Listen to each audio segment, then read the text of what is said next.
Hey guys, tonight we begin with the mud-caked, bone-tired, and quietly brutal world of medieval European peasantry. The grinding stillness beneath the crown and cross, the forgotten backbone of the Middle Ages, where a starving child, a bitter monk, and a desperate farmer could all toil, pray, and suffer side by side. It wasn't just a time of farming and feudalism, it was a world where disease, hunger, duty, and fleeting joy all coexisted in fields of mud beneath a sky that rarely noticed. So before you get comfortable, take a moment to like the video and subscribe, but only if you genuinely enjoy what I do here. And let me know in the comments where you're tuning in from, and what time it is for you. It's always fascinating to see who's joining us from around the world. Now dim the lights, maybe turn on a fan for that soft background hum. And let's ease into tonight's journey together. Imagine waking up not in a bed, but on a pile of straw, damp, scratchy, and crawling with fleas. The musty scent of damp earth and unwashed bodies hung heavy in the air, a constant companion to the biting cold that gnawed at my exposed skin. I wasn't in my bed, that much was certain. This wasn't the soft embrace of my linen sheets, nor the familiar scent of lavender and cedar that usually lulled me to sleep. Instead, a coarse, scratchy surface pricked at my skin, and an unsettling rustling sound accompanied by an insistent itch confirmed my grim suspicions. I was on a pile of straw, and it was teeming with fleas. Every breath brought with it the unwelcome taste of stale air, thick with the unidentifiable tang of desperation and decay. My muscles, usually pliant and ready for the day's tasks, screamed in protest as I tried to shift, each joint a symphony of aches. It was a pain that seeped into my very bones, a deep, pervasive cold that no amount of shivering could dispel. My eyes, crusted shut from an unremembered sleep, finally fluttered open, struggling to adjust to the dim, oppressive light that filtered in through narrow slits in what I now recognized as wooden walls. Splintered planks, roughly hewn and haphazardly joined, formed my new enclosure. Through the gaps, slivers of a slate-gray sky peeked through, offering no comfort, only the promise of more biting cold. There was no window, no familiar framed vista of my garden, just the unrelenting gloom of this primitive structure. The walls themselves seemed to weep, condensation tracing dark trails down the rough-hewn timber, adding to the pervasive dampness that clung to everything. My fingers, numb with cold, instinctively curled into fists, trying to ward off the chill that had permeated my very core. My teeth chattered, an involuntary tremor that echoed the tremors of my heart. Where was I? How did I get here? The questions swirled in my mind, a frantic, unanswerable chorus. Panic, cold and sharp, began to prickle at the edges of my consciousness. My last memory was of drifting off to sleep in my own bed, the gentle hum of the city a distant lullaby. Now, that hum was replaced by the guttural coughs of unseen figures, the low murmur of voices I couldn't understand, and the persistent scuttling of unseen creatures within the straw. A profound sense of disorientation washed over me, heavier than any physical discomfort. It was as if my very identity had been stripped away, leaving only a raw, vulnerable husk. The stench in the air grew more defined as my senses sharpened, a cloying mix of unwashed bodies, stale sweat, and something else, something metallic and faintly sweet that made my stomach churn. It was the smell of sickness, of despair, of a life lived on the fringes of existence. My throat was parched, raw from the cold, and a desperate thirst began to gnaw at me. I tried to swallow, but my mouth was like sandpaper. The simple act of breathing became a conscious effort, each inhalation a reminder of the foul air I was forced to consume. As my eyes adjusted further, vague shapes began to emerge from the shadows.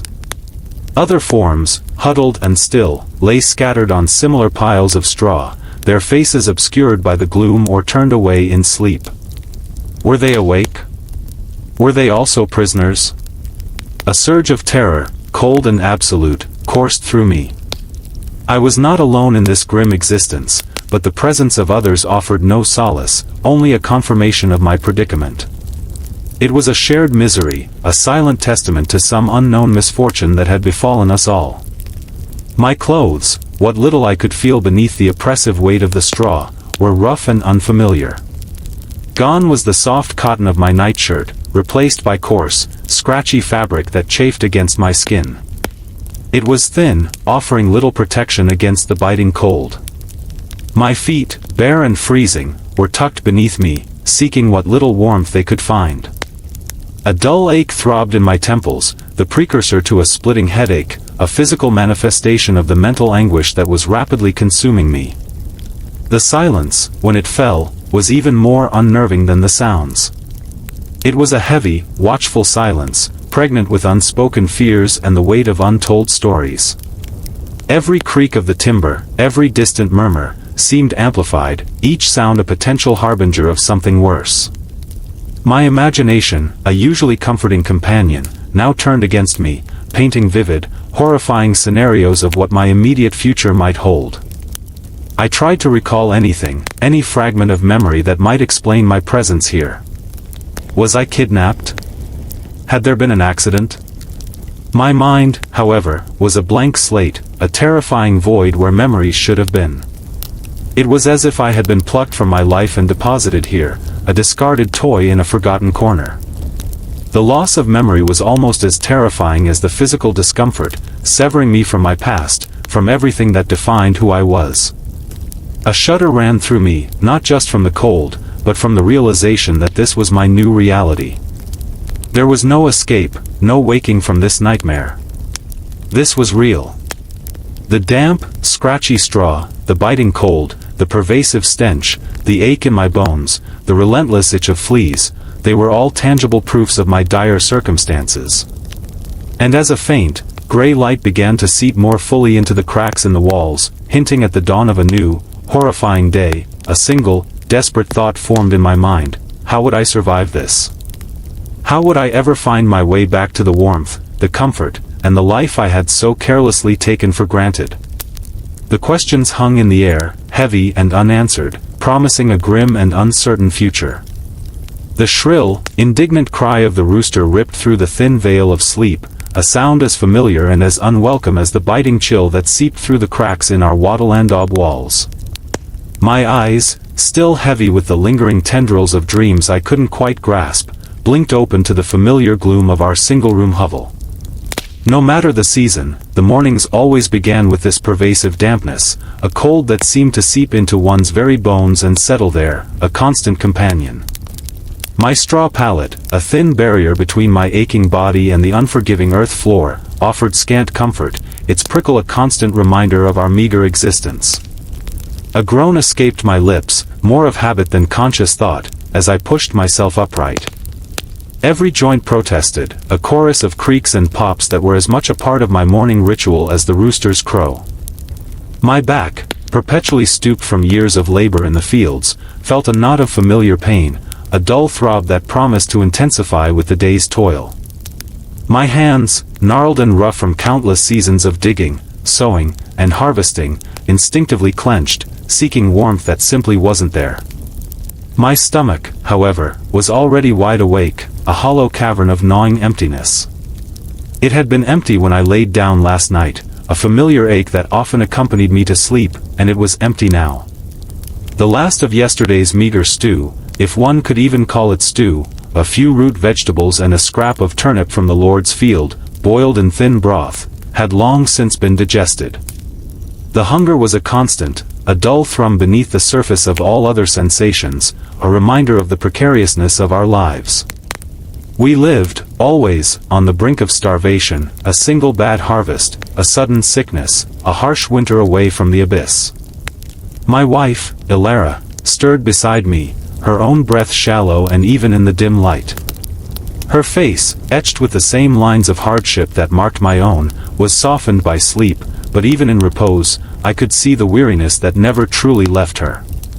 Our 3 children, nested together like small birds for warmth at the far end of the pallet, lay in a tangle of thin blankets, their breathing light and quick. God willing, they would wake soon, and the day's duties would begin. The air inside the hovel was thick with the faint scent of wood smoke, what little remained from the fire that had died out hours ago, mixed with the earthy smell of damp straw and unwashed bodies. We were clean as one could be with a bucket of cold well water and a rough cloth, but the grime of the fields, the sweat of labor, seemed to cling to us like a second skin. Our clothes, homespun wool and coarse linen, were patched and repatched, testament to their age and our inability to afford anything new. I reached for my tunic, stiff and cold, and pulled it over my head. Its familiar scratchiness was a comfort in its very familiarity. My worn leather breeches were next, then my rough wool leggings. Footwear was a luxury I rarely enjoyed. Most days, it was bare feet on the cold earth, or at best, ill-fitting scraps of leather tied with twine. Today, the ground felt particularly frigid, promising a day of numb toes in the fields. Across the room, the small, crude wooden table, our only piece of furniture besides the pallet, held a chipped earthenware bowl and a wooden spoon. There would be no bread this morning, nor any ale. Perhaps, if Alara had managed to glean enough last night, there would be a handful of coarse oats to boil with water, a thin gruel to line our stomachs for the arduous day ahead. It wouldn't be much, but it would be something. The small, square opening that served as our window, covered only by a stretched animal bladder, offered a milky, diffused light.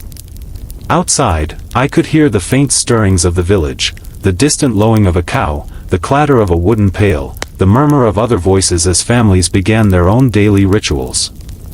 Life in our village, nestled amidst the rolling hills of the Lord's domain, was a constant cycle, dictated by the sun, the seasons, and the whims of our master. The year, I couldn't say.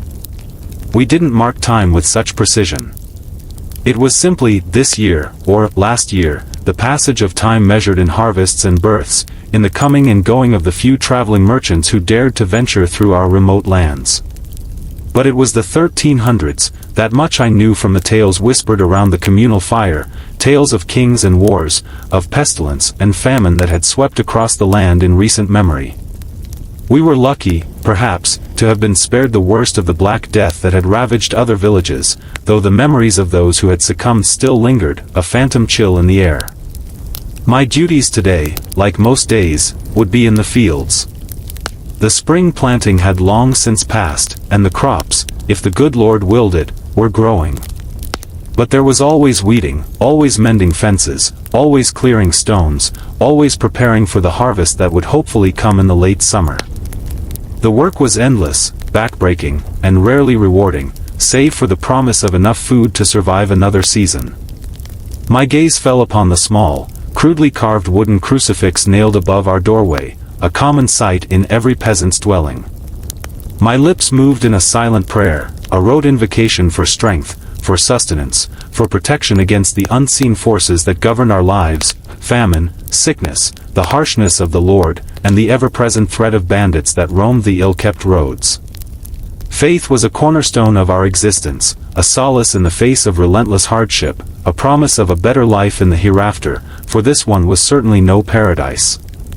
Alara stirred again, a soft sigh escaping her lips.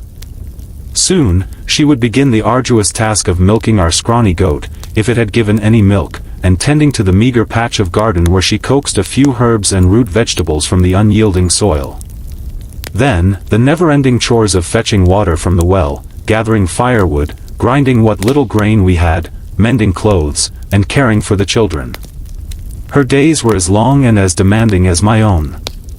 I pushed open the heavy wooden door, the cold air rushing in, carrying with it the damp scent of the earth and the faint aroma of dung from the animal pens. The sky was a pale, pearlescent gray, promising a day of overcast skies and no warmth. The world outside was still largely asleep, shrouded in the lingering mist of dawn. Another rooster crowed, closer this time, its sound sharp and clear in the crisp morning air. My stomach rumbled in protest, a louder, more insistent demand. The hunger was a constant companion, a reminder of what we lacked, of what we always strived for. It was the driving force behind every swing of the hoe, every pull of the plow, every bead of sweat that trickled down my brow. It was the truth of our existence, a truth as unyielding and as certain as the rising of the sun. The day had truly begun, and with it, the endless cycle of toil for another day's survival. The pre-dawn chill was a familiar ache, seeping through the thin, mud-daubed walls of our single room and settling deep into my bones. There was no escaping it, just as there was no escaping anything in this cramped, airless space that was both our sanctuary and our prison. Even before the first faint hint of light seeped through the cracks around the ill-fitting door, I could feel the presence of my family around me, the rise and fall of my husband, Thomas's, heavy breathing beside me, the lighter, quicker sighs of our 3 children nestled together at the foot of our communal straw pallet. And in the corner, a soft rustle, the gentle shift of our scrawny goat, a necessary addition to our winter warmth, its animal scent a constant, earthy note in the close confines. Privacy was a word without meaning here. Every cough, every restless shift, every whispered dream was shared. There were no hidden corners, no secluded nooks. Life unfolded in full view, raw and unvarnished. The intimacy was born not of choice, but of necessity, a forced closeness that sometimes chafed and other times offered a strange, undeniable comfort. In the darkest hours of the night, when fears pressed in, the knowledge that I was surrounded by the warmth of my own kin, even if it was just the shared heat of our bodies beneath meager blankets, was a small bulwark against the vast, indifferent darkness of the outside world. Comfort, too, was a foreign concept. Our bed was a shallow depression in the packed earth floor, filled with straw that constantly shifted, prickled, and harbored unseen creatures. Sleep was a fitful thing, punctuated by the grunts of the goat, the sudden cry of a child, or the distant howl of a wolf carried on the wind. My back always ached, my limbs always felt stiff, and my dreams were often fragmented, reflecting the broken realities of our waking lives. There was no soft mattress, no downy pillow, just the unrelenting hardness of the earth, an ever-present reminder of our place in the world. The air itself was a heavy tapestry woven from the smells of wood smoke, damp earth, unwashed bodies, and the faint, sweet tang of stale human breath. In the depths of winter, when the fire was kept burning almost continuously in our crude hearth, the smoke often filled the room, making our eyes water and our throats scratchy. But to let the fire die meant succumbing to the deeper, more dangerous chill. So we endured, trading one discomfort for another, clinging to the small, flickering flame as a symbol of our fragile survival. Noise was an inescapable constant. From the moment the rooster's first brazen crow shattered the dawn, to the last fading embers of the fire casting dancing shadows on the walls at night, our single room hummed with the sounds of life. There was Thomas's rough morning cough, a deep rumble that echoed off the low ceiling. Then the children stirring, their sleepy murmurs turning into more insistent demands as hunger began to prickle. The bleating of the goat as it woke, demanding attention, demanding to be milked. The rhythmic scrape of a wooden spoon against the earthenware pot as I stirred our thin gruel, the only sustenance we would have until midday, if we were lucky. Later in the day, the noise would intensify. The clang of my wooden bucket against the well stone as I drew water, the splash as it filled. The endless thud-thud-thud of Alara, my eldest daughter, as she pounded grain with a heavy pestle, a task that never seemed to end. The younger boys, Finn and Caleb, their squabbles and shouts as they played with their crude wooden toys, or chased a stray mouse across the dirt floor. There was no quiet, no respite from the cacophony of daily existence. Even our whispered conversations were overheard, our secrets, few as they were shared with the walls and all who dwelled within them.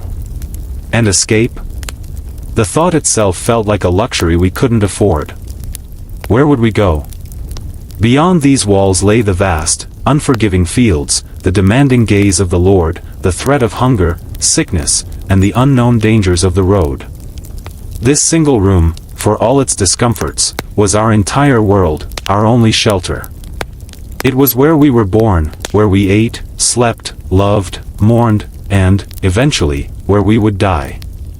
There was no other place to be, no other life to live. Sometimes, in the darkest hours of the night, when the wind howled like a hungry wolf outside and the rain lashed against the walls, I would lie awake, listening to the familiar sounds of my family breathing around me. In those moments, the very lack of privacy, the shared discomfort, transformed into something else entirely. It became a profound sense of connection, a silent testament to our shared struggle and our unbreakable bond. We were in this together, every scratchy straw, every gnawing hunger pang, every chilling draft. The constant proximity meant that every mood, every slight irritation, every small joy, was immediately apparent to all. There was no hiding a bad temper, no concealing a worry. Our lives were laid bare for each other, forcing a kind of brutal honesty that could be both draining and, surprisingly, comforting. We knew each other's rhythms, our habits, our unspoken needs. A glance from Thomas could convey a world of meaning, a quiet sigh from Alara spoke volumes about her weariness. Yet, there were times, often in the twilight hours between work and sleep, when a desperate longing for solitude would wash over me. Just a moment, a single moment, to be truly alone with my thoughts, to let my mind wander without the constant hum of life around me. To simply breathe without inhaling the shared air of our existence. But it was a fleeting wish, quickly extinguished by the practical demands of our lives. Such a luxury was reserved for the wealthy, for those who lived in stone houses with many rooms, for those who did not share their warmth with animals or their breaths with half a dozen others. As the first, faint rays of the rising sun began to penetrate the cracks in the walls, painting thin, dusty lines across the packed earth floor, the room began to stir with more purpose. Thomas cleared his throat, a sign he was waking. A child whimpered softly. The goat shifted, its bells jingling faintly. Another day had begun. And as always, it would unfold within these four walls, a testament to our enduring lives, lived without privacy, without comfort, and without escape, yet still, inexplicably, lived. This single dark room was our universe, and we, its inhabitants, simply continued to be. The sun, a pale, anemic disk, was barely a suggestion beyond the eastern horizon, yet the village was already stirring. My eyes, still gritty from a night of fitful sleep, struggled to adjust to the dim light that filtered through the small, greased parchment window of our single-room hovel. The air, thick with the smell of damp earth, wood smoke, and unwashed bodies, was a familiar blanket, stifling and inescapable. My straw pallet, a meager buffer against the cold, hard-packed earth floor, offered little comfort, its scratchy embrace a constant reminder of our precarious existence. Every joint in my body protested as I pushed myself upright, a symphony of aches and groans that were as much a part of my morning ritual as the rooster's distant crow. My wife, Alara, lay curled beside me, her breathing shallow and even. Even in the soft shroud of dawn, the lines of worry and exhaustion were etched deep around her eyes, testaments to a life of ceaseless toil. Our 3 children, nested together like small, vulnerable birds at the foot of the pallet, remained in the deep slumber of childhood, their faces unburdened by the grim realities that awaited us. I prayed, as I did every morning, that they would never truly know the depth of the hunger that gnawed at my own gut, or the pervasive chill that seeped into my very bones, for hunger was my oldest, most intimate companion. It had been with me since I was a babe, a constant, dull thrum beneath the surface of all other sensations. Today, it was old man hunger, stooped and relentless, a presence that had awakened me even before the rooster's first brazen call. There was no hot breakfast waiting for us, no simmering pot of stew or fresh-baked bread. Such luxuries were the stuff of folk tales told around the communal fire. Our reality was far simpler, far harsher. My gaze fell upon the small, cloth-wrapped bundle on the rough-hewn table, our only piece of furniture besides the pallet. It held a crust of hard bread, yesterday's meager offering, dry and brittle. It wasn't much, barely enough to line the cavernous emptiness within me, but it was something. I unwrapped it slowly, the faint crackling sound echoing in the pre-dawn quiet. I broke off a small piece, the crumbs scattering across the worn tabletop like dust, each one a tiny, precious offering to the pervasive scarcity that defined our lives. I didn't pop the piece into my mouth at once. Instead, I held it, feeling its unyielding hardness, its coarse texture. This wasn't about savoring a taste, it was about prolonging the illusion of sustenance, about stretching the meager offering as far as it would go. I brought the bread to my lips and began to chew, slowly, deliberately. My jaw ached with the effort, the dry bread resisting, but I persisted, grinding it into a coarse paste, making each mouthful last. Every swallowed crumb was a small victory against the insistent gnawing, a momentary defiance of Sir Gnaw, the cruel knight of emptiness who constantly rode within my belly.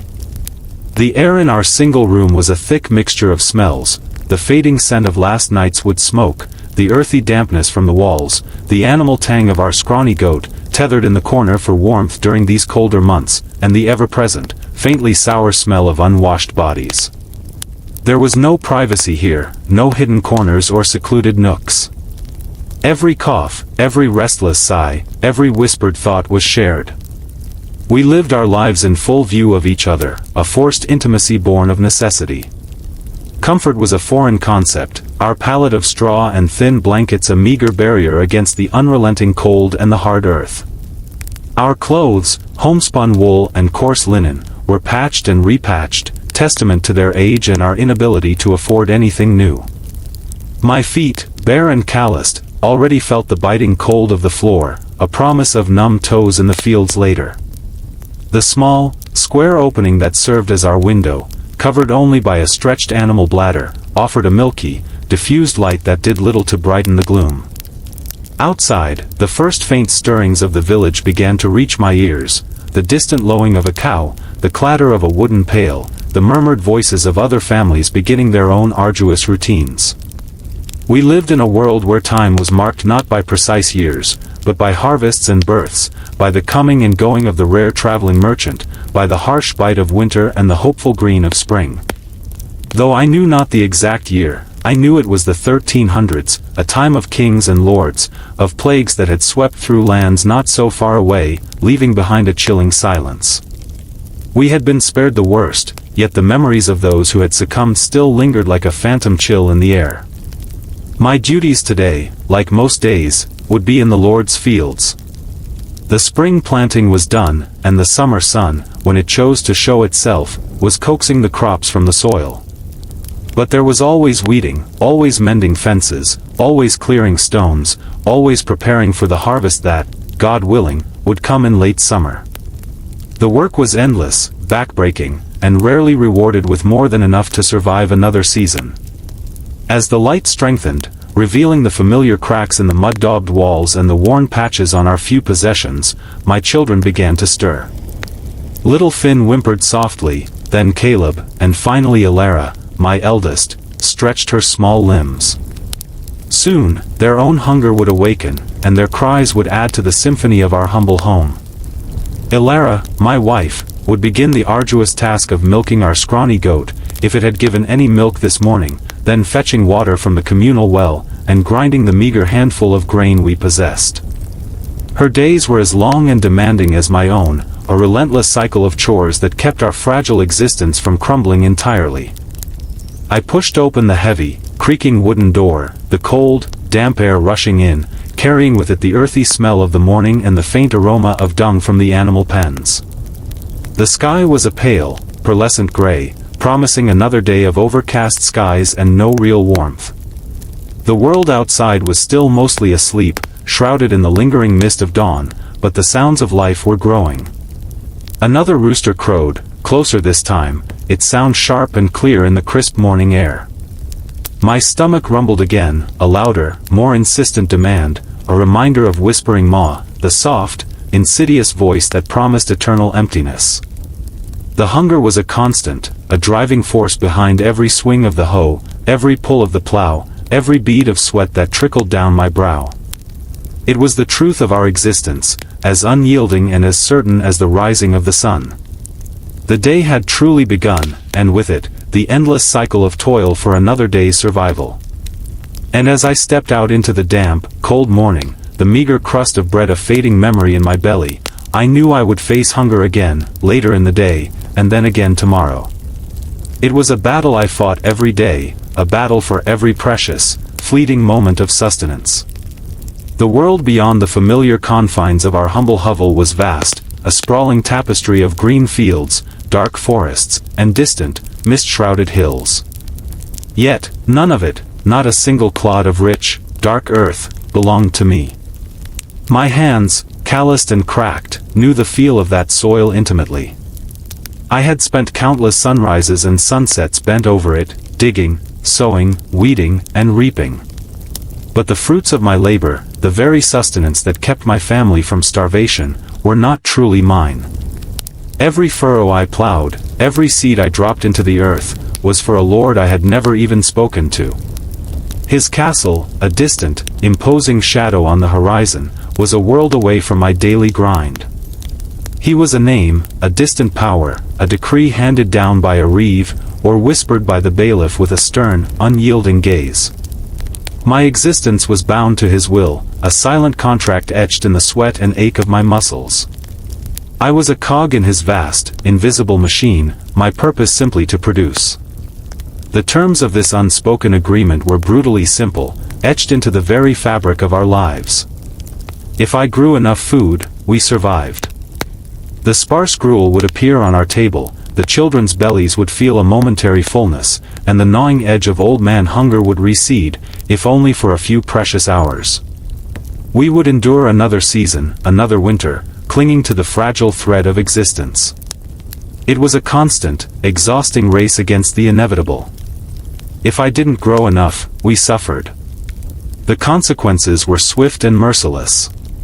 Sharper pangs of hunger, weaker bodies susceptible to illness, the agonizing decision of who among us would eat less so another might survive. Sometimes, it meant watching a child fade, their small bodies too frail to withstand the relentless assault of scarcity. It meant deeper debt to the Lord, borrowing against a harvest that might never come, sinking further into a servitude that felt inescapable. And through it all, the brutal truth remained, either way, I remained poor. The bounty of the land, coaxed forth by my own aching back and blistered hands, flowed not to my family, but to the Lord's granaries, to his feasts, to his wars. We were permitted to keep only what was necessary for our bare survival. A meager pittance to fuel the very labor that enriched him. There was no surplus, no chance of betterment, no hope of escaping the endless cycle of toil and want. Our lives were a testament to the unyielding weight of the feudal system, where the land, the source of all life, belonged to those who commanded, not those who bled for it. The sky was still a deep, inky black, a few stubborn stars clinging to its fabric, when the first stirrings of the day's work began. There was no gentle awakening in our world, no leisurely stretching as the sun warmed the air. For us, the day truly began before sunrise, long before the pale fingers of dawn dared to touch the horizon. My bones, already stiff from the thin comfort of my straw pallet, groaned in protest as I pushed myself upright. The air in our single-room hovel was a damp, biting cold, a familiar companion that seeped into my very core. My wife, Ilara, was already stirring beside me, her movements quiet and practiced. Her face, in the faint gloom, was a canvas of deep lines etched by years of unrelenting toil. Our children, huddled together for warmth at the foot of the pallet, remained in the deep, precious sleep of childhood, a brief reprieve from the harsh realities that awaited them. I allowed myself a fleeting moment of gratitude for their fleeting peace, knowing full well the grueling demands that would soon snatch it away. The first task, even before the light, was always the same, digging. Not in the field, not yet, but into the meager stores we possessed. A few handfuls of oats, perhaps a shriveled turnip if we were lucky, to be boiled into a thin gruel that would offer only the faintest promise of sustenance. My stomach, a hollow drum, already rumbled its protest, a familiar ache that had been with me since I was a babe. Hunger was a constant, a shadow that stretched long in the pre-dawn light, a cruel master whose demands shaped every waking moment. Once the meager meal was consumed, a silent ritual of survival, the real work began. With the first gray hint of dawn, we would be out, walking the well-worn path to the Lord's fields. The land stretched out before us, vast and indifferent, a patchwork of brown earth and nascent green shoots. None of it was ours, not a single clod of soil, not a single blade of grass. It belonged to a Lord I had never even spoken to, a distant, powerful figure whose will dictated the very rhythm of our lives. The work itself was an endless cycle, a relentless rhythm dictated by the seasons. In spring, we spent our days planting, our bodies bent double, our fingers raw from pushing countless seeds into the cold, unforgiving earth. Each seed was a prayer, a desperate hope for a bountiful harvest that might just keep us from starvation. The wind would whip around us, carrying the last vestiges of winter's chill, and the ground, still hard from the frost, would resist our efforts with stubborn defiance. Summer brought the relentless chore of weeding. Kneeling in the hot sun, our hands plunged into the soil, tearing out the persistent invaders that threatened to choke the precious crops. The sun would beat down mercilessly, baking the earth and turning our skin to leather. Sweat would sting our eyes, our backs would ache with a dull, persistent throb, and the air would hum with the drone of insects. But there was no respite. Every weed pulled was a small victory, a tiny step toward survival. And then, as the days began to shorten and the air grew crisp, came the harvest. This was the most arduous time, a frantic race against the encroaching cold. With crude sickles, we would cut the stalks, bundle them, and haul them to the Lord's granaries. It was back-breaking labor from dawn till dusk, our muscles screaming, our hands bleeding from 1,000 cuts. Every grain was accounted for, every bushel measured, ensuring that the Lord received his due before we were allowed to claim our meager portion, just enough to last us until the next harvest, if we were lucky. It never ends. That was the brutal truth of our existence. There were no weekends, no blessed days of rest to recover our weary bodies. The concept was alien, a luxury unimaginable to those tied to the land. The fields demanded constant attention, and our hunger demanded constant effort. Sundays brought a brief respite for Mass, a fleeting moment of spiritual solace, but even then, the unspoken demands of the land weighed heavily on our minds. There were no holidays either, no celebrations beyond the occasional village feast, a rare communal gathering where we briefly forgot our toil in song and laughter, fueled by thin ale and a few morsels of shared meat. But even those were fleeting, quickly replaced by the familiar demands of the earth. We marked time not by festivities, but by the turning of the seasons, each one bringing its own unique set of hardships and its own relentless cycle of labor. My aching hands were a testament to this ceaseless toil. They were gnarled and rough, the skin thick and calloused, the nails broken and perpetually caked with earth. Every joint ached, every knuckle was swollen. They were not the soft, nimble hands of a craftsman or a scholar, they were the hands of a peasant, shaped by a lifetime of brutal, unyielding labor. They bore the scars of countless cuts and scrapes, the permanent grime that seemed to seep into the very pores of my skin. They were a map of my life, a silent testament to every seed sown, every weed pulled, every sheaf harvested. Sometimes, in the dead of night, when the rest of my family slept, I would lie awake, listening to the wind howl outside, feeling the deep ache in my hands and my back. I would trace the lines on my palms, feeling the rough texture, and wonder about a different life, a life where days might hold rest, where hands might be soft, where hunger wasn't a constant companion. But such thoughts were dangerous, a distraction from the only reality I knew. For us, life was an unbroken chain of work, a relentless pursuit of survival. The sun rose, we toiled. The sun set, we collapsed into an exhausted slumber, only to rise again before its return. It was a cycle without end, a life defined by the earth we worked and the Lord who owned it. And as the first faint hint of gray light began to appear on the horizon, I knew, with a weary sigh, that another day of unending labor, another day of aching hands, had truly begun. The chill of dawn always felt like a premonition, but today it carried a sharper, more bitter edge. It wasn't just the gnawing hunger or the ache in my joints from another night on the straw pallet. Today, the tax man was coming. The thought hung in the air of our small hovel, heavier than the lingering smoke from last night's fire. My gaze drifted to my children, huddled together on the pallet, their thin forms barely visible in the gloom. Little Finn coughed in his sleep, a dry, rattling sound that tore at my heart. Caleb shifted restlessly, his breathing shallow, and even Alara, usually so still, let out a soft, congested sigh. Their coughs were a constant, a chilling symphony that played through the night, a grim reminder of the dampness that seeped into our very bones and the meager diet that offered no strength against the pervasive ailments.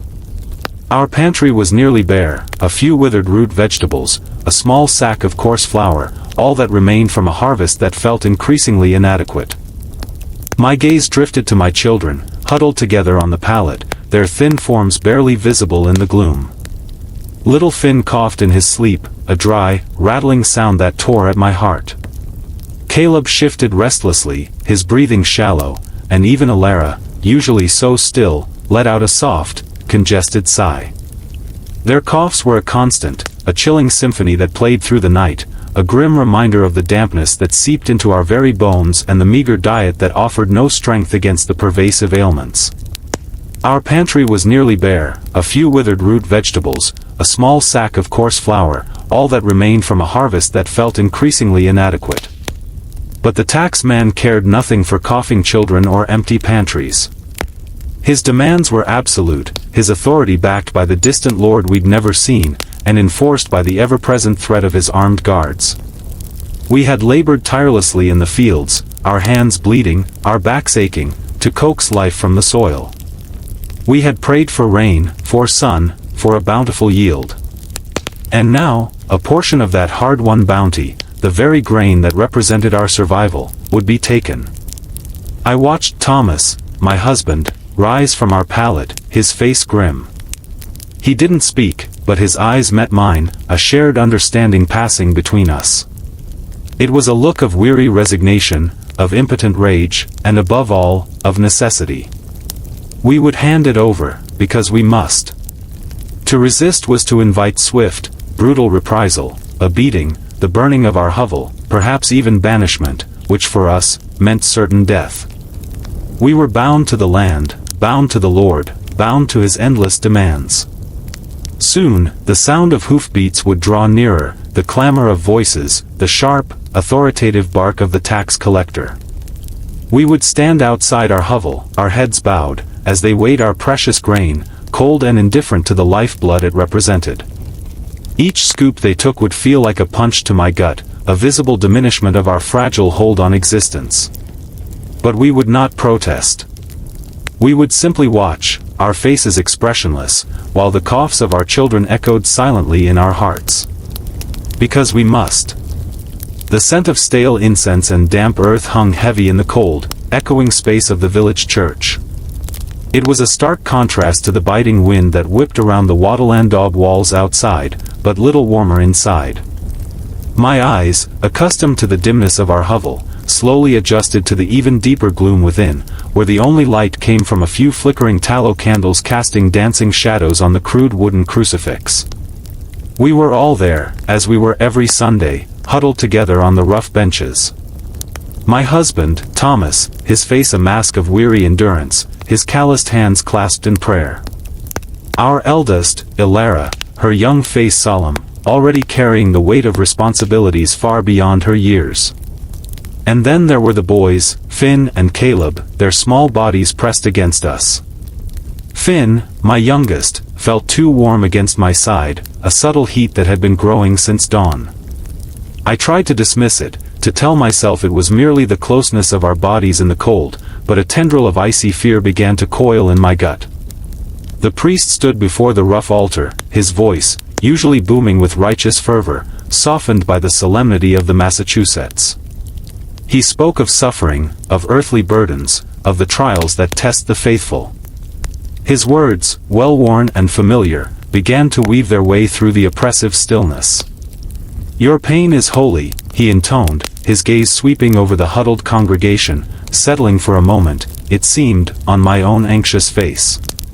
"God sees your suffering, every ache in your bones, every pang of hunger, every tear shed in sorrow. He sees it, and in his infinite wisdom, he makes it holy." I wanted to believe him. God, how I wanted to believe him. My entire life was a testament to pain, the constant ache in my back from endless hours in the fields, the gnawing emptiness in my stomach that no meager meal could truly satisfy, the deep weariness that seeped into my very soul. If this pain, this relentless, crushing burden, was truly holy, then perhaps there was a purpose to it, a divine design beyond my comprehension. Perhaps it wasn't just meaningless suffering. He continued, "Heaven awaits. For those who endure their trials with faith, for those who bear their crosses with humility, a paradise beyond imagining awaits. No hunger, no cold, no sickness. Only eternal peace in the Lord's embrace. The words were a balm, a whispered promise against the harsh realities of our lives. No hunger. No cold. No sickness. Just the thought of it, a fleeting image of warmth and satiety, was enough to bring a lump to my throat. I squeezed my eyes shut, trying to conjure that image, to grasp onto it with every fiber of my being. It was the only hope we truly had, the promise of a better life after this brutal, fleeting one. But even as I clung to the priest's words, new, more immediate terror began to eclipse the distant promise of heaven. Finn shifted again, a low moan escaping his lips. I pressed my palm to his forehead, and the heat that met my touch was undeniable, alarming. He was burning with fever. His skin felt unnaturally hot, dry, and flushed beneath my fingers. His breaths were shallow, quick little gasps that seemed to catch in his small chest. My heart hammered against my ribs, a frantic drumbeat of dread. All the priest's words about holy pain, about God seeing us, about heaven, seemed to evaporate, replaced by the stark, terrifying reality of my child's illness. What did holiness matter if my son was burning up? What did God see if not the desperate fear in a mother's eyes as her child struggled to breathe? I looked around the church, at the faces of my neighbors, etched with their own sufferings.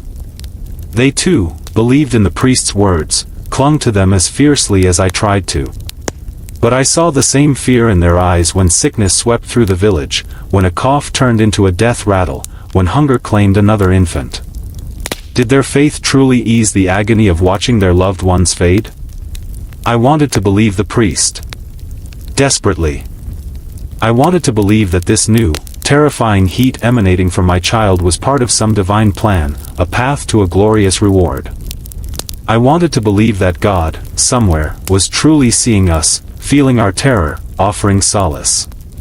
But as Finn whimpered again, his small body trembling with the fever's assault, the abstract promises of heaven felt impossibly distant. All that mattered was the searing heat beneath my hand, the labored breathing, and the overwhelming, terrifying knowledge that in this life, on this cold, hard earth, my child was suffering, and there was so little I could do. The priest's words offered a distant comfort, but the immediate, burning reality of Finn's fever threatened to consume all hope. The scent of my tunic was a constant companion, a second skin woven from the very fabric of my existence. It clung to me, a tenacious aroma of smoke, sweat, and time, an earthy blend that was as familiar as the rhythm of my own breath. This wasn't a choice, it was simply the way of things. I owned but one such garment, a coarse, scratchy wool affair that had been mended and patched countless times, each stitch a testament to its long, arduous life and my family's enduring poverty. From the moment the rooster's shrill cry pierced the pre-dawn gloom, to the last flickering embers of the fire at night, this tunic was my uniform, my only protection against the biting cold, the scorching sun, and the abrasive earth of the fields. It bore the indelible marks of my days, the lingering tang of wood smoke from our crude hearth, clinging to the fibers like a permanent memory, the sharp, acrid scent of sweat, soaked deep into the fabric from endless hours of back-breaking labor under the sun or in the damp chill of dawn, and the indefinable, pervasive odor of time itself, the accumulation of seasons, of uncounted days lived within its rough embrace. Washing was a rare, almost ritualistic event, undertaken only when absolutely necessary, when the grime became too heavy, the stench too potent to ignore even by our hardened senses. The very thought of it brought a shiver, not just from the inevitable cold, but from the immense effort it demanded. Water was cold and far away. The village well, a deep, stone-lined maw, was a considerable walk from our hovel, especially in the depths of winter when the ground was slick with ice or thick with mud. Each bucket was a heavy burden, the rough rope biting into my hands, the cold water splashing against my legs, promising numb toes and aching muscles long before the washing even began. And soap? The word itself felt like a whisper from another world, a mythical substance rarely encountered. We knew of harsh lye, sometimes made from ash, that might be used for heavy cleaning, but a gentle, fragrant soap for the body or clothes was nearly unheard of in our village. We rubbed our clothes with handfuls of sand, beat them against rocks by the stream, or simply rinsed them in the frigid water, hoping the current would carry away the worst of the dirt and odors. The process was arduous, time-consuming, and rarely left the garment truly clean, merely less offensive. So, the tunic became an extension of myself. It smells a personal diary of my existence. The smokiness evoked images of long evenings huddled by the fire, telling stories, or simply watching the flames dance, a brief respite from the day's relentless toil. The sweat spoke of the endless fields, the straining muscles, the sheer physical exertion that defined every waking hour. It told of digging furrows, of scattering seeds with practiced flicks of the wrist, of pulling stubborn weeds that threatened to choke the precious crops, of swinging the sickle during the frantic days of harvest. Sometimes, a faint trace of damp earth would linger, a reminder of the times I had knelt for hours in the muddy furrows, planting new life, or stumbled and fallen during a particularly brutal downpour. In the depths of winter, it might carry the faintest hint of our goat, who shared our single room for warmth, its animal scent a constant, earthy companion. My skin, too, carried the scent, a deeper, more personal version of the tunic's aroma. There was no escaping it. Even after a rudimentary scrub with cold water, the ingrained smells of our life permeated everything. They were the smells of poverty, of hard labor, of living in close quarters with humans and animals alike. They were not pleasant, not in the way the Lord's fine linen might smell of lavender or rosewater, but they were ours. They were honest. They were the true scent of survival. There was a strange comfort in this consistency, in the familiarity of the scent that enveloped me. It was a constant, unlike the unpredictable weather, the fickle harvest, or the arbitrary demands of the Lord. It was the scent of my life, unadorned and unashamed. It spoke of resilience, of enduring another day, another season, another year. When I knelt in the village church, the smoke from my tunic mingled with the stale incense, creating a deeper, more complex fragrance that was uniquely ours, the smell of our faith and our hardship intertwined. When I held my youngest, Finn, close, his small nose would wrinkle slightly at the strong odor, but he knew no other.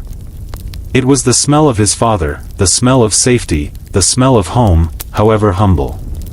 The tunic, with its pervasive smells of smoke, sweat, and time, was more than just a piece of clothing. It was a chronicle of my days, a testament to my existence. It was a symbol of the unyielding cycle of labor, the constant battle against the elements, and the enduring poverty that defined our lives. And as I faced each new day, pulling its familiar roughness over my head, I carried with me the scent of my world, a silent, powerful story of endurance. The flickering light of the communal fire cast long, dancing shadows on the faces gathered around it. The air was thick with the scent of damp wool and simmering desperation, occasionally punctuated by the earthy aroma of burning peat.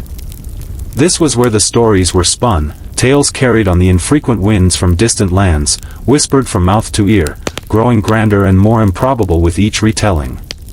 We heard of knights in shining armor, their swords glinting under a sun we rarely saw, their deeds of valor echoing through vast, echoing halls.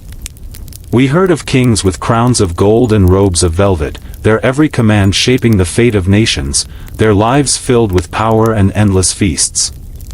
We heard of grand castles, towering stone fortresses with countless rooms, where warmth was a given and hunger a forgotten myth. And of great wars, fought with banners flying and trumpets blaring, battles that determined the very course of history. But these were not my stories. They were not our stories. Our lives were lived beneath a different sky, a heavier, more oppressive one. The shining armor of the knights was the sweat-stained, patched wool of my tunic, worn thin from endless labor. Their grand castles were our single-room hovels, shared with livestock for warmth, where every breath mingled with the scent of damp earth and stale straw. Their battles were fought on distant fields of honor, ours were fought daily against the relentless forces of hunger, cold, and sickness, a silent, grinding war for mere survival. I was not a knight. My hands, gnarled and scarred, knew the feel of a digging hoe, not a sword. My muscles ached from pulling a crude plow through stubborn soil, not from wielding a battle axe. There was no glory in my days, no fanfare, no tales of heroic deeds to be sung by bards. My triumphs were small, almost imperceptible, a healthy sprout pushing through the earth, a child's cough subsiding, a meager harvest safely gathered before the rains came. These were the victories that truly mattered, yet they were known only to our immediate family, if even to them. And my name? I was Thomas, son of a peasant, husband to Alara, father to Finn, Caleb, and young Alara. A simple name, common as dirt, passed down through generations of unremarkable men and women. It was a name that functioned for the daily tasks. Thomas, fetch the water. Thomas, the fence needs mending. Thomas, the Lord's reeve demands his due. But it was a name that no one outside this small, forgotten village would ever know. It was a name no one will remember beyond the fleeting memories of my own kin, and even then, only for a generation or two before it faded into the vast, anonymous tapestry of peasant lives. The stories of kings and knights spoke of legacy, of names etched in stone, of deeds immortalized in song and legend. My legacy would be the meager patch of land I tilled, the children I raised, the endless cycle of labor I endured. No monuments would bear my name, no chronicler would record my days. My life, like those of countless generations before me and countless more to follow, was a silent hum in the grand, indifferent symphony of time. We were the nameless masses, the unseen hands that fed the very lords and kings whose tales filled the night air. Sometimes, a flicker of resentment would stir within me as I listened to these tales. Why was our pain not worthy of a song? Why did our ceaseless struggle go unacknowledged? Did God truly see our suffering, as the priest claimed, or were we merely shadows to the grander narratives of the powerful? The thought was dangerous, a seed of discontent that could fester. So I pushed it down, burying it deep beneath the layers of resignation and the ever-present demands of survival. My life was defined by cycles, not by epic events. The turning of the seasons, the planting and the harvest, the birth of a child, the sickness that swept through the village, the taxman's inevitable arrival. These were my milestones, my dramas, my battles. There was no escape from them, no grand adventure to whisk me away from the endless toil. My world was bounded by the fields I worked, the stream that watered them, and the distant, unseen presence of the Lord's castle. My hands, calloused and rough, were a living testament to this truth. Every gash, every splinter, every swollen knuckle told a story, but these were stories only I could read, written in the language of aching muscles and bone-deep weariness. These were the hands that had brought forth life from the stubborn earth, that had cradled my children, that had built our humble shelter. They were honest hands, hard-working hands, but they would never wield a knight's sword or grasp a king's scepter. And in that stark reality, there was a strange, quiet dignity. We were the foundation upon which the grand narratives were built, the unseen labor that allowed the kings to feast and the knights to ride. We may have been forgotten by history, our names unremembered, but without us, there would be no grain for the granaries, no food for the soldiers, no wealth for the lords. We were the silent, enduring strength of the land. So, as the fire died down and the air grew colder, and the tales of distant heroes faded into the night, I would rise, my body aching, my stomach hollow, and prepare for another day of unending toil. I was not a knight. I was not a king. I was a peasant, my name whispered only by the wind across the fields I worked, destined to be forgotten. But I was here. I lived. And in my own quiet way, that was enough. Even in the relentless grip of hardship, pockets of light sometimes pierced the gloom. They were rare, these moments, but fiercely cherished, brief respites from the endless cycle of toil and want. Sometimes, it was a wedding, a rare splash of color and defiant hope in our otherwise monochrome lives. The whole village would gather, the usual solemn faces creased with smiles, the air thick with the nervous excitement of the young couple. There might be a crude fiddle, its strings protesting beneath clumsy fingers, and voices raised in old, familiar songs, perhaps a bit off-key, but sung with genuine feeling. The food, though meager by Lord's standards, felt like a feast, a precious morsel of roasted meat, a shared loaf of coarse bread, perhaps even a handful of dried berries.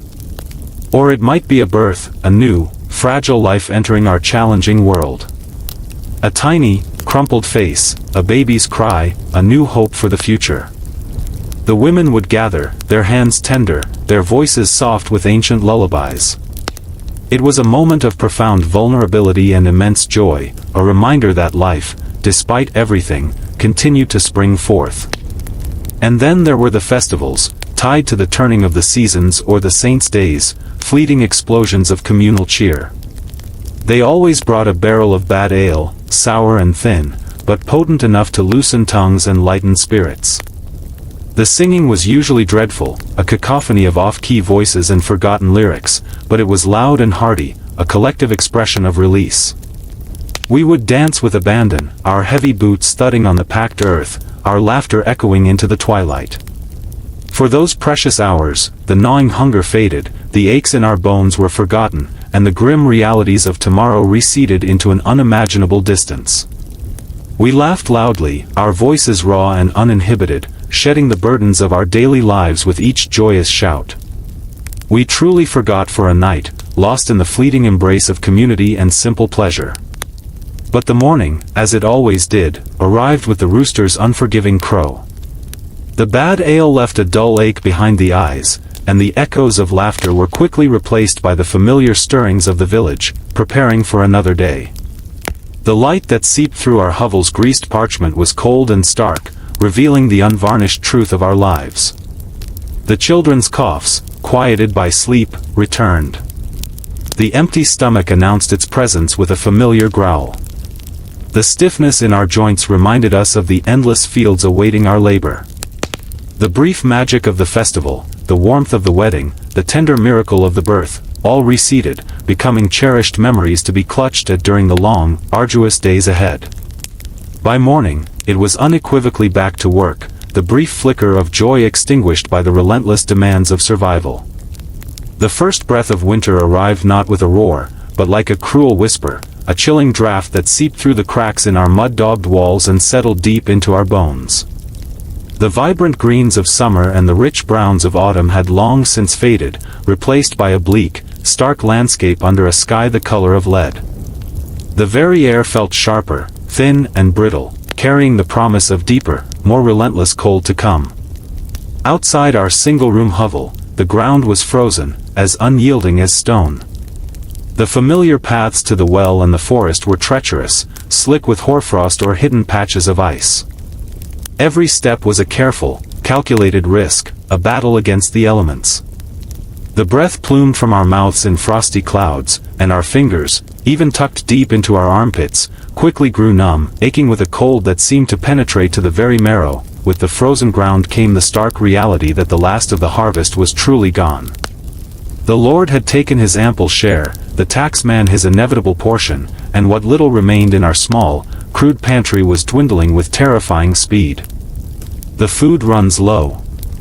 This wasn't a sudden crisis, but a slow, agonizing slide into deeper scarcity. The gruel grew thinner, the portions smaller, and the gnawing ache of hunger, my oldest companion, became a constant, sharper presence. My children, usually full of boisterous energy, moved with a subdued quietness, their small faces pale, their eyes too wide, reflecting the constant hunger in their own small bellies. We spoke in hushed tones about it, if we spoke at all, a silent, shared understanding of the looming threat. Night was the hardest. The sun, a distant memory, offered no solace. Inside our hovel, the fire, fed with precious, hard-won firewood, barely cast enough warmth to push back the encroaching chill. We huddled together on our straw pallet, our bodies pressed close for any shared heat. Even under the blankets made of rags, I would shiver. They were thin, these coverings, patched together from worn-out tunics and salvaged scraps, offering little barrier against the relentless cold that permeated everything. I could feel it seeping up from the earth floor, crawling in through the unseen cracks, a pervasive chill that wrapped around me like a shroud. My teeth would chatter, an involuntary rhythm against the quiet of the night, mirroring the frantic beat of my heart. I'd try to pull the ragged blankets higher, to curl into a tighter ball, but the cold found every exposed inch of skin, biting with a cruel persistence. Sleep, when it came, was shallow and restless, punctuated by my own shivers, the coughs of my children, and the soft, resigned sounds of Thomas beside me, equally caught in winter's grip. In those long, dark hours, when the world outside seemed to hold its breath in a frozen grip, my thoughts would turn to a deeper, more desperate need. The priest in the village church spoke of holy pain, of God seeing our suffering, of heaven awaiting those who endured. I wanted to believe him, truly I did. But in the deep, bone-aching cold of the night, with my children's shallow breaths and the hollow echo of my own hunger in my ears, my prayers were far more earthly, far more immediate. I would pray, but only for firewood. Not for warmth in heaven, but for the tangible heat of a flickering flame in our hearth. Not for eternal salvation, but for the crackle and pop of dry wood, pushing back the encroaching cold just a little longer. My prayers were simple, desperate pleas to a God who often felt very far away in the depths of winter. Please, Lord, let us find enough wood tomorrow. Just enough to keep the chill from claiming another life. Just enough to see us through another night. The very thought of finding firewood was a weary one. The forests, once plentiful, were now stripped bare of easily accessible fallen branches. Each piece of wood required a longer, colder trek, deeper into the tangled undergrowth, often with naught but a dull axe and failing strength.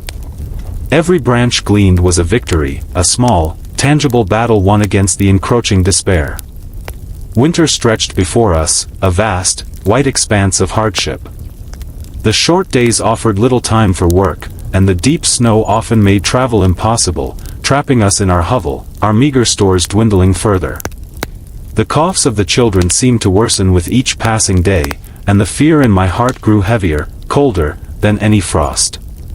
As another night dragged on, the shivers racking my body even beneath the thin rags, I closed my eyes and whispered my fervent prayer again, the words tasting like frost on my tongue: firewood.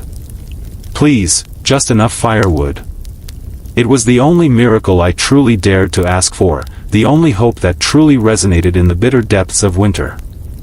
Life in our village was a brutal dance with death, a constant, low thrum of sorrow beneath the surface of daily toil. People died, often, and quietly. There was rarely grand ceremony or prolonged goodbyes, just a sudden absence, a chilling stillness where there had once been a familiar presence. The reasons were myriad, yet terribly mundane: a simple infection from a cut on a calloused hand, festering unseen until the fever took hold, a persistent cough that worsened day by day, consuming a body already weakened by hunger and cold, until the breath simply stopped, a clumsy fall during a treacherous journey to the well or in the muddy fields, leading to a broken bone that refused to mend properly, leaving the body vulnerable. The village graveyard, a small, windswept patch of ground beyond the church, seemed to fill with an relentless inevitability. Small wooden markers, crude and temporary, sprouted like mushrooms after a rain. Each bore a name, roughly carved by a grieving hand, a desperate attempt to cling to the memory of a loved one. But as the years blurred into one another, and sickness swept through the hovels with chilling regularity, even that small gesture became too much. More and more, the raw earth was simply mounded, unmarked, a silent testament to lives extinguished too quickly. Some graves, tragically, had no names at all, only the silent soil to whisper their story to the unfeeling wind. Their existence, their struggle, their passing, swallowed by the vast, indifferent maw of time and forgotten by all but the few who had shared their meager breath. And yet, despite the bone-deep weariness, the constant gnawing of hunger, and the pervasive chill of winter that seemed to settle in the very marrow of my bones, I still went on. We all did. Each morning, as the rooster's shrill cry tore through the lingering darkness, my eyes would open to the familiar gloom of our hovel. My body, a symphony of aches and protests, would push itself upright from the straw pallet. There was no grand choice in this, no conscious decision to be brave. It was simply what was. It was how we survived. There was a strange, unyielding strength in repetition. The endless cycle of toil, the rhythmic swing of the hoe, the steady beat of the flail during threshing, the familiar creak of the well rope, these were not just tasks, they were the very pulse of our existence. Each repeated motion, each endured hardship, built upon the last, forging a resilience that was as sturdy as the gnarled oak by the stream. We learned to find a grim rhythm in the relentless demands of the land and the Lord, a quiet defiance in the simple act of putting one foot in front of the other, day after day, season after season. The familiar ache in my back, the calloused roughness of my hands, these were not just marks of suffering, but badges of endurance. They proved I had survived yesterday, and perhaps, with God's grace, I would survive today. More powerful than any rhythm of work, however, was the profound strength in love. It was not a love spoken in poetic verses or grand gestures, but a gritty, enduring bond forged in shared hardship. It was in the silent glance between Thomas and me across the flickering fire, a look that spoke volumes of understanding and unwavering support. It was in the way Alara, my wife, would carefully divide the last crust of bread, always ensuring the children received the larger portion, even when her own stomach cried out in protest. It was in the fierce protectiveness I felt for my children, a primal instinct that overrode all fear, all pain. When young Finn coughed in his sleep, a dry, rattling sound that tore at my heart, it was the love for him that pushed me to seek every last piece of firewood, to pray with a fervor that startled me, to cling to every fragile hope of warmth and health, and often, when there was nothing else left to give, there was strength in holding a child's hand. In the deep, cold nights, when the fear of the fever raged hotter than any fire, when the hunger gnawed relentlessly, and the wind howled like a hungry wolf at our fragile walls, I would reach out. My rough, scarred hand, testament to endless labor, would seek out Finn's small, clammy one, so vulnerable, so impossibly delicate.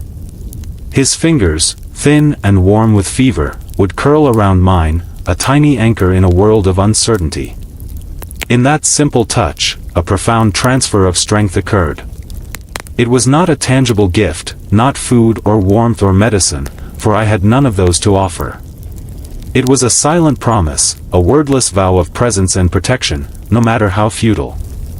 In those moments, the vastness of the Lord's land, the injustice of the tax man, the harsh pronouncements of the priest, even the ever-present threat of death, all receded. All that remained was the warmth of that small hand in mine, a tiny, beating heart that depended on my very existence. It was a reminder of why we went on, why we endured. It was for this small, precious life, for the fragile hope that bloomed in the face of relentless despair. We were not just surviving for ourselves, we were surviving for each other. And in that shared, desperate act of holding on, of simply being there, lay a strength that no hunger, no cold, no lord, no king could ever truly diminish. It was the enduring, quiet power of love in a world that offered so little else. The very air shifted as you approached the rise, growing colder, carrying with it a faint, unfamiliar scent of something refined, something distant from the earthy tang of your own world. There it stood, perched imperiously on the highest point, the manor house. It was a collection of stone and timber, grander than anything you could ever conceive, with multiple chimneys that promised roaring fires within, even on the mildest days. Its windows, glass that shimmered faintly even at this distance, seemed like countless unblinking eyes, always watching. It cast a long, silent shadow over the village, a perpetual reminder of who held power, and who held none. You pass it often, whether on your way to the distant fields, to gather firewood from the far reaches of the forest, or to the communal well. Each time, your gaze might drift towards it, not in longing, but in a weary acknowledgement of its presence. Its very existence was a stark contrast to your own. Your hovel, a single room shared with family and livestock, was dwarfed by even a single wing of the manor. The ground around it was manicured, swept clean, utterly devoid of the mud and dung that were the constant companions of your village. But you never enter. The thought itself was absurd, a transgression so profound it felt like a physical barrier. The heavy oak doors, likely carved with symbols of the Lord's lineage, were not meant for your calloused hands. The polished floors within would not know the scuff of your rough, mud-caked boots. The fine tapestries and rich furnishings were beyond your comprehension, a world so far removed from your reality of straw pallets and rough wool. It was a truth as fundamental as the rising sun: the manor house was not meant for people like you. It belonged to those who drink wine from delicate goblets, not thin, sour ale from a wooden cup. It belonged to those whose hands were soft and unblemished, who never dig in the dirt, whose lives were filled with leisure and command, not endless, back-breaking toil. It was a monument to their power, their wealth, their absolute dominion over the land and, by extension, over your very life. And as you passed it, day after day, you carried on, a silent testament to the two vastly different worlds that existed side by side, yet would never truly meet. The single room of our hovel was steeped in the familiar gloom of pre-dawn, a cold that seeped into my very bones despite the thin, ragged blanket I clutched. My body, a map of aches from the hard earth floor and endless toil, protested every attempt to shift. Beside me, Thomas breathed heavily in sleep, his own body a testament to a life of ceaseless labor. Our children, huddled together for warmth at the foot of our communal straw pallet, coughed in their sleep, their small, fragile sounds amplifying the oppressive silence. And somewhere in the shadows, a faint rustle, a skittering sound, reminded me of the constant, unwelcome presence of the rats. They were always there, bold and unyielding, a persistent threat to our meager food stores, and a chilling reminder of the squalor we inhabited. In the quiet depths of the night, when the world outside was hushed and even the wind seemed to hold its breath, my mind would sometimes betray me. It would drift, carried on the currents of exhaustion and longing, to thoughts that were both seductive and terrifying. I would wonder what it's like to be full. Truly, completely full. Not just the momentary lining of my stomach with thin gruel, but a deep, satisfying fullness that lasted, that banished the gnawing ache, that didn't send me to sleep with a hollow emptiness that promised to wake me again before the roosters crow.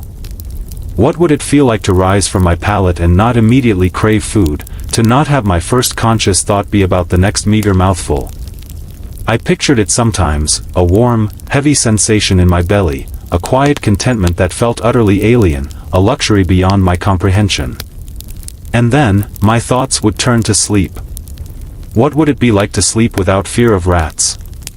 To stretch out on a soft, clean mattress, untouched by their scurrying claws or the unsettling knowledge of their unseen presence?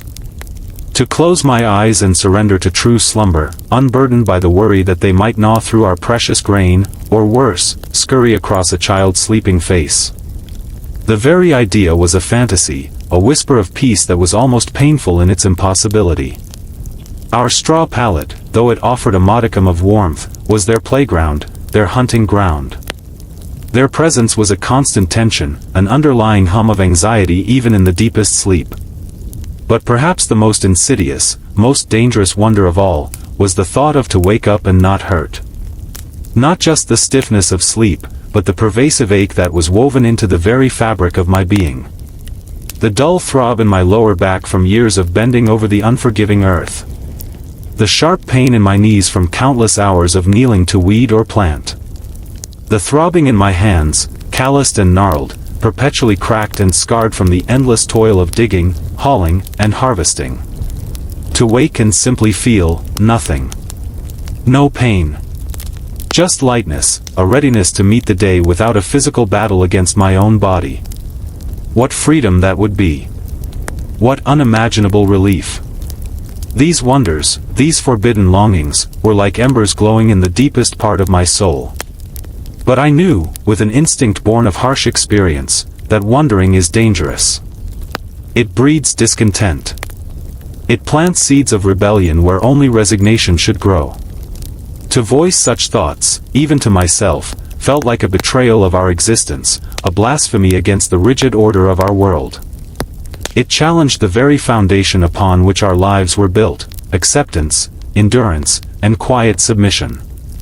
So, I didn't say it aloud. Not to Thomas, though I suspected he harbored similar unspoken yearnings. Not to Alara, my daughter, whose young eyes already showed the first signs of weariness. And certainly not to the children, whose innocence was fragile enough without the burden of impossible dreams. Such words would be a luxury, a weakness we could not afford. They would offer no food, no warmth, no respite from pain.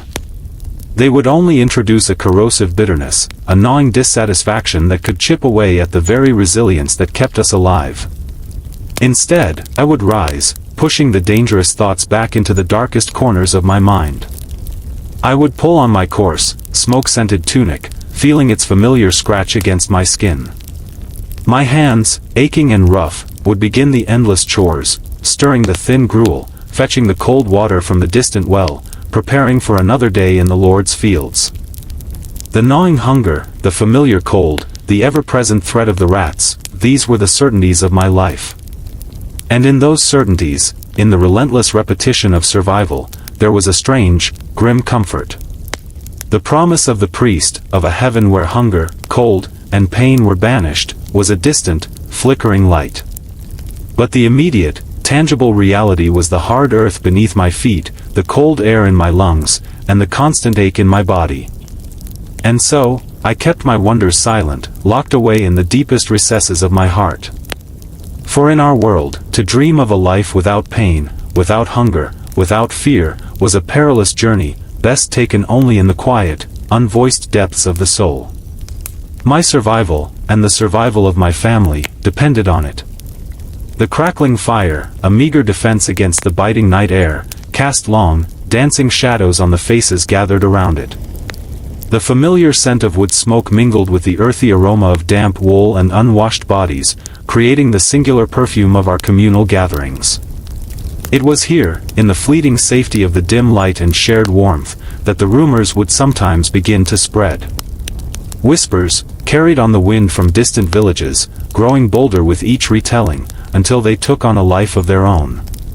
We heard tales, hushed and thrilling, of peasants rising. Not just a lone act of defiance, quickly and brutally suppressed, but a collective surge, a great wave of rebellion against the crushing weight of their lords.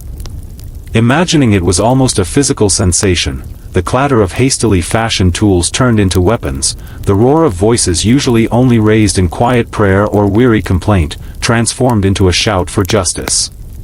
We pictured them, ragged and hungry, but emboldened by a shared fury, marching not to the fields, but to the manor house itself. And with those whispers of rising came the even more intoxicating idea of lords fleeing.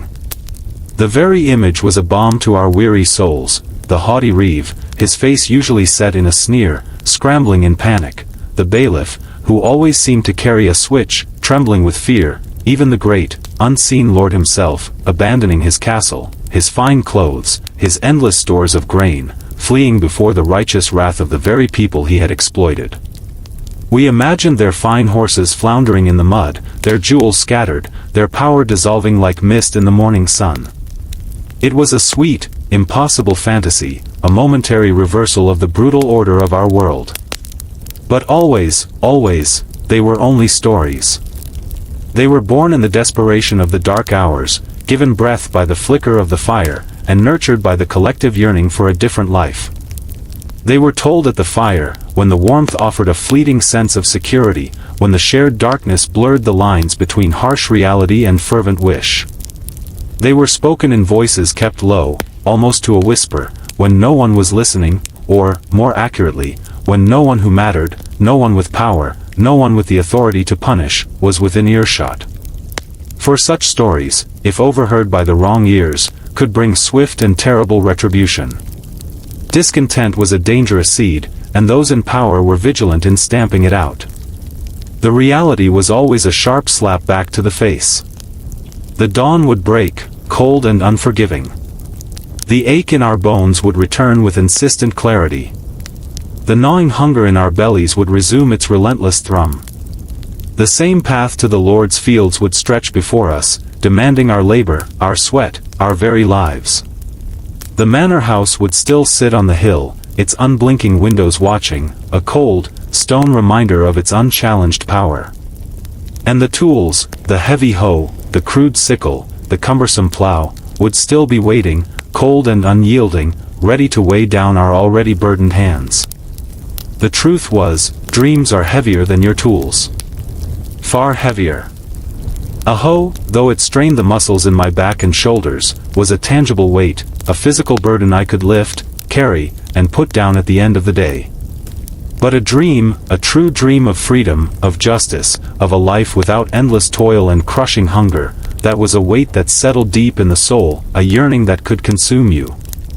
To truly believe such a dream, to allow it to take root and flourish, was to invite a despair far deeper than any physical pain. For the gap between the dream and our stark reality was a chasm, vast and impossible to bridge. So, we kept the stories as just that, stories. They were a shared solace, a fleeting escape valve for the crushing pressures of our lives.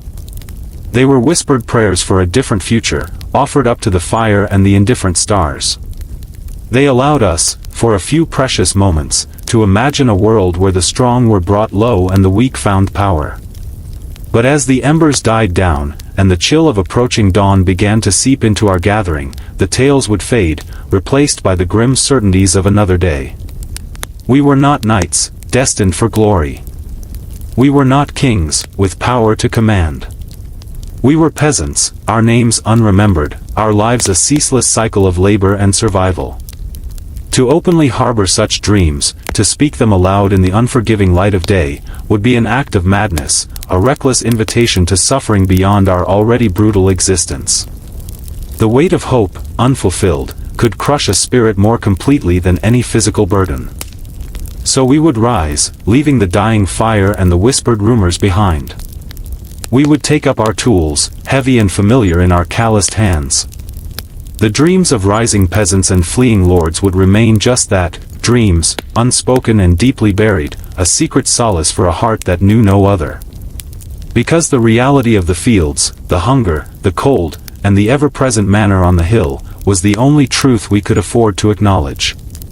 And the silence, the quiet endurance, was our only defense. The chill that permeated our small hovel was a familiar enemy, a constant reminder of the world outside and the ceaseless struggle within. My body, a map of aches and weariness, stretched slowly on the straw pallet, each joint protesting the coming day. But as the first, faint hint of dawn began to seep through the cracks in the walls, a different kind of awareness settled within me. It was not a grand pronouncement, but a quiet, unyielding truth that resonated deep in my bones: I am not weak. Weakness was a luxury we could not afford. It was a word whispered by the fortunate, by those who had the leisure to break, to falter. For us, weakness meant starvation, cold, the agonizing loss of a child to a simple cough. Every morning, I rose, not because I felt strong, but because to remain down was to surrender. My calloused hands, scarred by thorns and labor, were not the hands of a delicate lady. They were the hands of a worker, a provider, a survivor. They gripped the hoe, pulled the plow, harvested the meager crops, not out of inherent strength, but out of an absolute, desperate necessity. The endless ache in my back, the burning in my legs as I trudged to the fields, the raw chafing of my rough tunic, these were not signs of frailty, but testament to an enduring spirit that refused to break. And I am not lazy. The very notion was an insult, a cruel joke whispered by those who never felt the unyielding press of the earth beneath their feet, who never knew the relentless sun beating down on their bowed heads. From before sunrise until long after sunset, my life was a ceaseless rhythm of toil. There were no weekends, no holidays, no moments of true, unburdened rest. My days were dictated by the demands of the land and the whims of the Lord, a relentless cycle of digging, planting, weeding, harvesting. Every grain of wheat, every withered turnip, every piece of firewood was won through sheer, grinding effort. My sweat, the constant companion to my labor, was not the mark of a dawdler, but the visible proof of a body pushed to its limits, day after relentless day. The truth was, there was no time for laziness, no space for it in a life where survival hinged on every ounce of effort. No, above all else, I am a survivor. It wasn't a title bestowed by kings or recorded in chronicles, it was a silent, internal recognition, etched into every fiber of my being. I had survived winters that claimed others, sicknesses that swept through the village like a scythe. I had endured hunger that gnawed at my insides with persistent cruelty, and cold that numbed my very soul. I had witnessed the quiet deaths of neighbors, felt the icy grip of fear when my own children coughed in their sleep, burning with fever. And still, I remained. Still, I rose. Still, I faced the dawn, ready to wrestle another day from the clutches of despair. Survival was not an act of heroism, but an act of relentless persistence, a quiet refusal to yield. I carry a burden others will never see. It is not a physical burden, though my body carries the scars of 1,000 tolls. It is the invisible weight of worry that sits perpetually on my shoulders, the fear of a blight on the crops, the anxiety over a lingering cough, the dread of the taxman's impending visit. It is the burden of knowing that my family's very existence rests on my ability to endure, to produce, to simply be. I carry the memories of hunger pangs, of teeth chattering uncontrollably in the depths of winter, of the helplessness of watching a child suffer when there is nothing left to give but a silent prayer. This burden is not light, nor is it ever truly set down. It follows me into the fields, sits beside me at our meager evening meal, and hovers over my restless sleep. And for this burden, for this ceaseless struggle, I will never be thanked. Not by the distant Lord who consumes the fruits of my labor, never having soiled his hands with the earth. Not by the priest, whose words offer solace but no tangible relief from the daily grind. Not by the shifting world outside our village, which cares nothing for the anonymous lives that fuel its grand narratives. My contributions are invisible, my sacrifices unacknowledged. There will be no songs sung of my endurance, no monuments raised to my perseverance. My name, Thomas, will fade from memory within a few generations, just as my father's and his father's before him. We are the nameless, the unthanked, the silent foundation upon which the grand edifice of society rests.